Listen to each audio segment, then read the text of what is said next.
भारतातील अत्यंत अवघड समजल्या जाणाऱ्या ट्रेक्सपैकी एक असणारा मोरोशीचा भैरवगड हा ट्रेक आज आपण करणार आहोत। हा ट्रेक किती खडतर आहे याची कल्पना तुम्हाला इंट्रो व्हिडिओ पाहून आली असेलच। मोरोशी गावातून सकाळी 5:30 वाजता आपण ट्रेकला सुरुवात केली होती आणि फक्त 1 ते 1.5 तासात आपण या पॉइंटला आहोत। या पॉइंटला ॲक्च्युली मार्ग इकडे जातो वरती, आणि जर इथनं आपण ह्या साईडला गेलो मागे तर मागे आहे एक टायटॅनिक पॉइंट। खूप मस्त पॉइंट आहे आणि बऱ्याच जणांना माहिती नाही, मी तुम्हाला दाखवतो टायटॅनिक पॉइंट।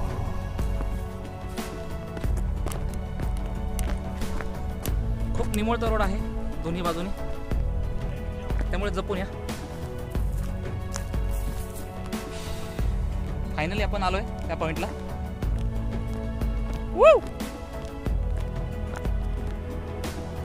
वाह,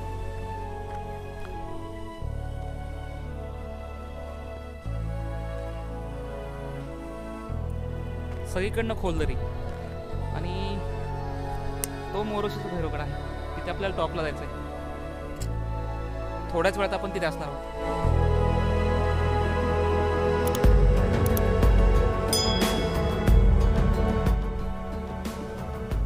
मोरोशीच्या भैरवगडाच्या पायथ्यालाच एक छोटंसं मंदिर आहे, भैरवनाथाचं मंदिर आहे हे।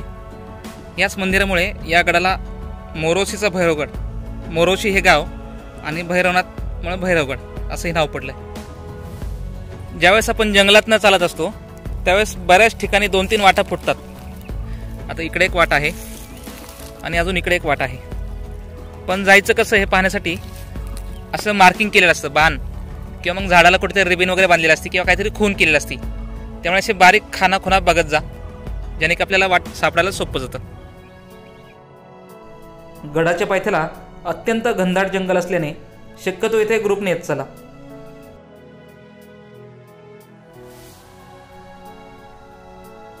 गडाच्या अगदी जवळ आल्यानंतर एक तीव्र चढण आपल्याला चढावी लागते, जी की खूप घसरणीची आहे।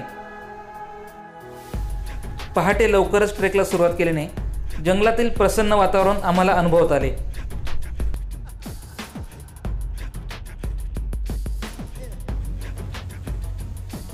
ती तीव्र चढण चढून गेल्यानंतर वरती समोरच एक पाण्याचं टाकं लागतं, पण यातील पाणी जास्त शेवाळयुक्त आहे, त्यामुळे शक्यतो हे पाणी पिण्याचं टाळा। त्यासाठी खालून येतानाच 3 ते 4 लिटर पाणी घेऊन येत चला, पण तरीही पाणी संपलंच तर शेवटचा पर्याय म्हणून हे पाणी पिऊ शकता। पायथ्याशी आल्यानंतर इथे एक रोप लावलेला आहे। जर तुम्हाला क्लाइम्बिंगचं टेक्निक माहीत नसेल तर ह्या रोपचा आधार घेऊ शकता।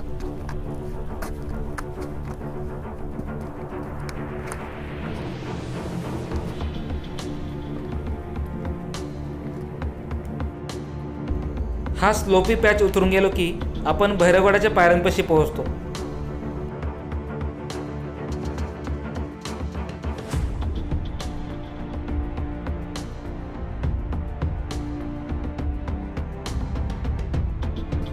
इथून पुढे खऱ्या थ्रिलिंग ट्रेकला सुरुवात होते, कारण की 90 अंशातल्या झिगझॅग पायऱ्या शेवटपर्यंत चढून जावं लागतात।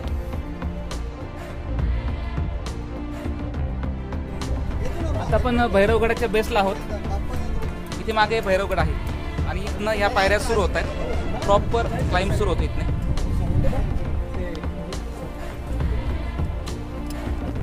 फक्त 15 ते 20 मिनिट लागतात वर जाण्यासाठी, जर ट्रॅफिक नसेल तर।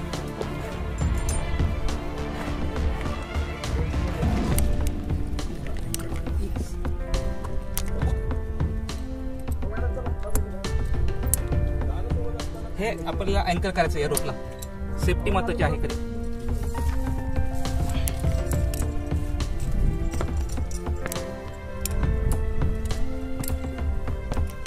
खूपच नॅरो पायऱ्या आहेत ह्या।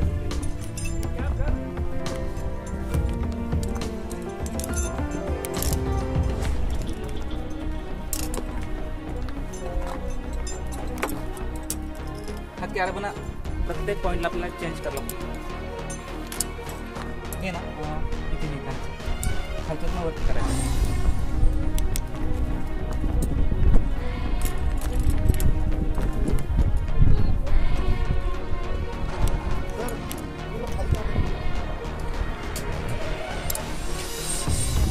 इथे चढून आल्यानंतर इथे केव आहे आणि या केव्हमधनं आपल्याला तिकडे वरती निघायचं. या केव्हमधनं खरं तर ही गुहा नसून एक पाण्याचं टाकं होतं, परंतु आडोसा म्हणून या जागेचा वापर आपण ट्रेक दरम्यान करू शकतो.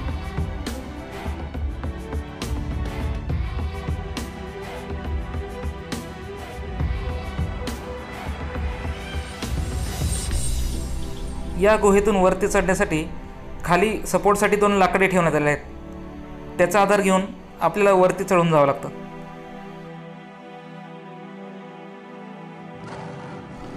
गुहेपासून वरती चढून आल्यानंतर अवघड पॅचेसला सुरुवात होते.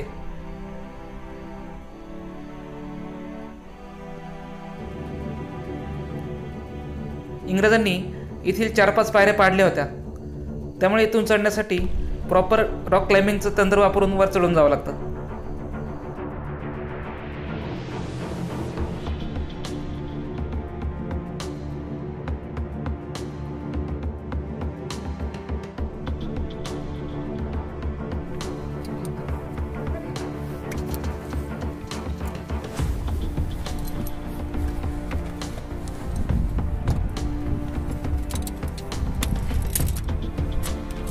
एवढा एकच पॅच अवघड येते, तिथल्या 2-3 पायऱ्या पडल्यात म्हणून. बाकी सगळीकडे पायरी मार्ग आहे, त्यामुळे काही टेन्शन नाही.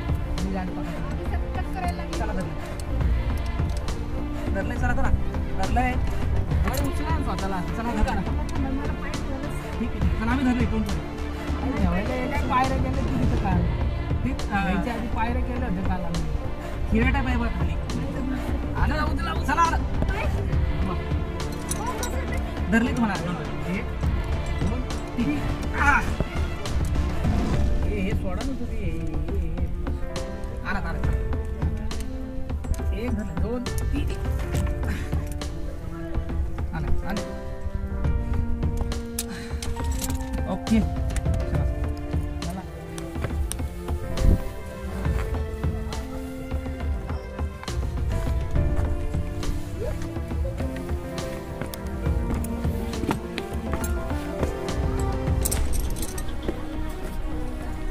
ओम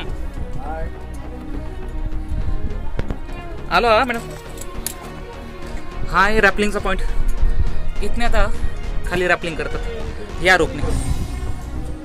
टोटल 150 फुटांचं रॅपलिंग आहे हे खालीपर्यंत. इथे धरायला खाच आहे. खाचा तुम्ही पकडू शकता. हॅलो दादा. भगवान दादा द ग्रेट एव्हरेस्टर. आणि किती छोटी मुलगी सुद्धा करतीये ट्रेकिंग, आता रॅपलिंग सुद्धा करणार आहे. तुझं नाव काय बेटा? युगा. कितवीला आहेस तू? 5वी. अरे वा ग्रेट.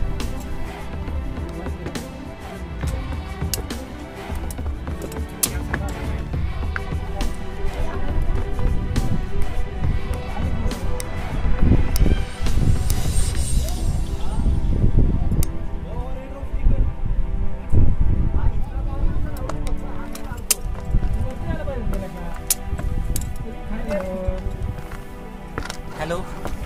काय म्हणताय, कसं वाटतंय तुम्हाला? एकदम मजेत. मस्त मस्त मस्त.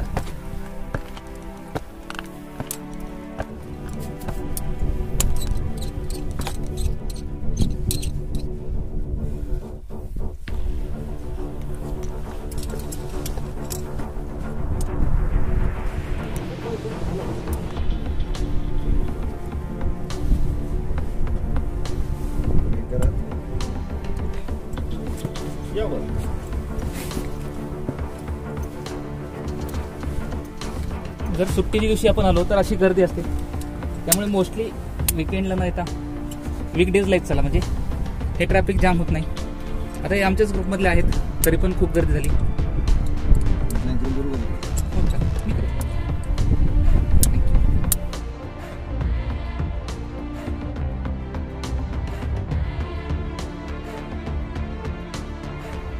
एका बाजूला कातळकडा तर दुसऱ्या बाजूला खोलदरी, तसेच पायऱ्यांवरती मुरमाची माती साठलेली असल्यामुळे जपूनच जावे लागते.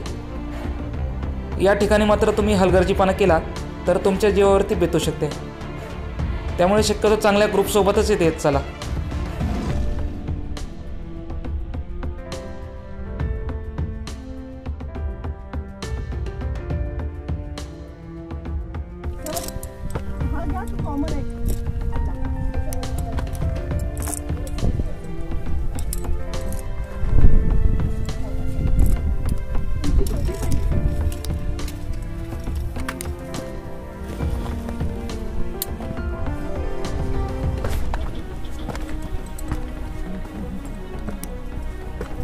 आलो बाबू.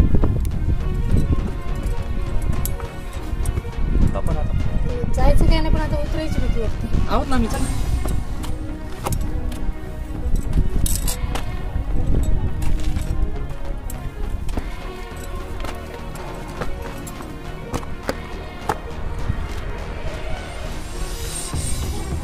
हा पकड बिंदास. शाबास. शेवटचं पायचे बघता.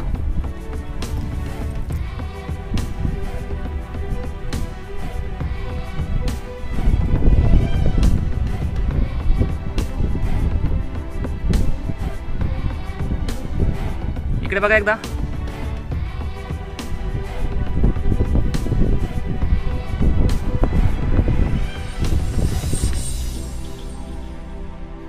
कातळ पायऱ्या चढून गेल्यानंतर गडावरती एक मातीची पायवाट लागते.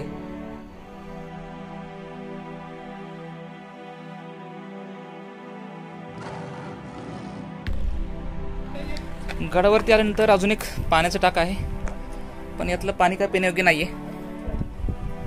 मोरोशीच्या भैरवगडावर आल्यानंतर एक निसर्गाचा चमत्कार आपण याला म्हणू शकतो, जो की बऱ्याच लोकांना माहीत नाहीये. समोर आपल्याला एक पॅच दिसतोय डोंगराचा, तर तो हुबेहूब आपल्या महाराजांची प्रतिकृती किंवा महाराजांचा चेहरा दिसतोय असं म्हणू शकतो. जो की वरती आपल्याला दिसतोय तो आहे जिरेटोप, मध्ये नाक दिसतंय, खाली त्याचे लिप्स दिसत आहेत आणि खाली तो चीन म्हणजे हा नोटीचा भाग, असा महाराजांचा चेहरा संपूर्ण या दगडामध्ये कोरलेला दिसतोय. गडमाथा अरुंद असून पूर्व पश्चिम दिशेला पसरलेला आहे. गडमाथ्यावरती कोणतेच अवशेष नाहीत. गडमाथ्यावरून पश्चिमेला नाणेघाट ते पूर्वेला हरिश्चंद्रगड असा विस्तृत प्रदेश दिसतो. या गडाचा वापर वॉच टॉवर म्हणून होत असे.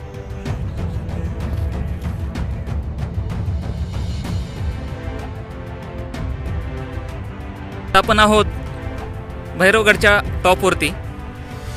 वरती गडाच्या माथ्यावरती विशेष काय वास्तू नाहीयेत. या गडाचा वापर फक्त वॉच टॉवर म्हणजे टेहाळण्यासाठी होत असे, जो नगर कल्याण हायवे आहे किंवा मग जो खालचा नाणेघाटातला व्यापारी मार्ग होता. या विस्तीर्ण प्रदेशावरती नजर ठेवण्यासाठी या किल्ल्याची निर्मिती केली गेली होती. तर या किल्ल्यावरनं आपल्याला समोर हरिश्चंद्रगड दिसतोय, त्याचा कोकण कडा, आणि जे उंच टोक दिसतंय ते तारामती टोक आहे. हा खाली विस्तीर्ण कोकण प्रदेश. समोर आपल्याला दूरवर नानाचा अंगठा दिसतोय आणि नानाच्या अंगठ्याच्या बाजूला तिकडे पाठीमागे दूरवरती जीवधन किल्ल्याचे काही अवशेष दिसत आहेत. आणि ही डावीकडची आहे देवदांड्याची रांग, उंच उंच अशी देवदांड्याची रांग. आणि हा आहे भैरवगडचा माथा. गडाच्या माथ्यावरती निवडुंगाची जाळी असून त्यामधनंच आपल्याला मार्गक्रमण करावे लागते.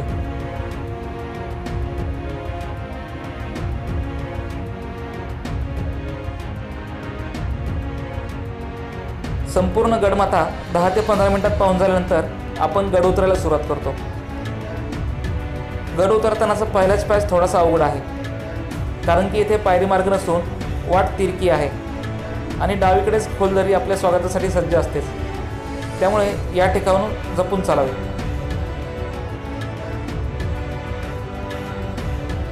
अल्पिनिस्ट टीम सारख्या चांगल्या ग्रुपसोबत तुम्ही जर आला असाल तर मात्र तुम्हाला काळजी करण्याचं कारण नाही, कारण त्या ग्रुपतर्फे आपल्या सुरक्षेची सर्व काळजी घेतलेली गेलेली असते.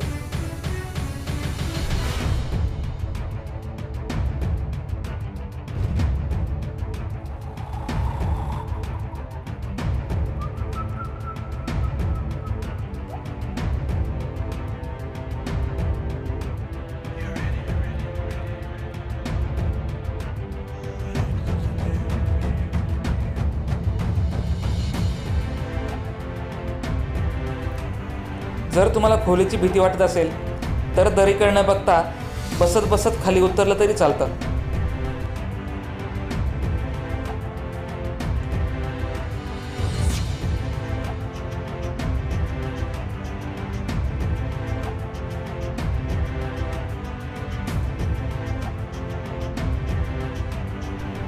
सकाळी जसं चढलो तसा हा गड आपण पायऱ्यांच्या साहाय्याने पूर्ण उतरू देखील शकतो, परंतु आमच्यातील बऱ्याच जणांनी रॅपलिंग केलेले नव्हते.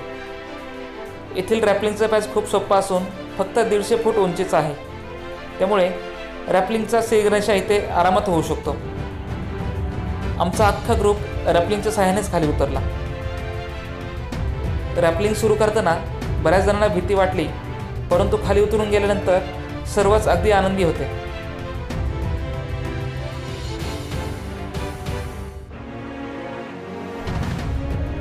आमच्यातील बऱ्याच जणांनी कमांडो रॅपलिंग पाहिलेलं नव्हतं, त्यामुळे त्यांच्या आग्रहास्तव मी कमांडो रॅपलिंग करायचं ठरवलं.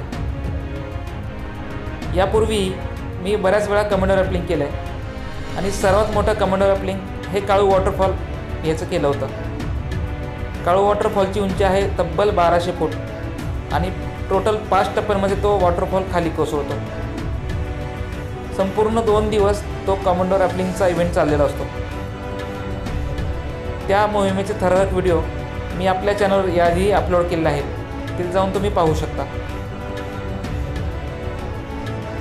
कमांडो रॅपलिंग दुसऱ्याने करताना पाहणं खूप आपल्याला सोपं वाटतं, परंतु ज्याने हे कमांडो रॅपलिंग केलं आहे त्याला याची नक्कीच कल्पना आहे की हे किती अवघड आहे.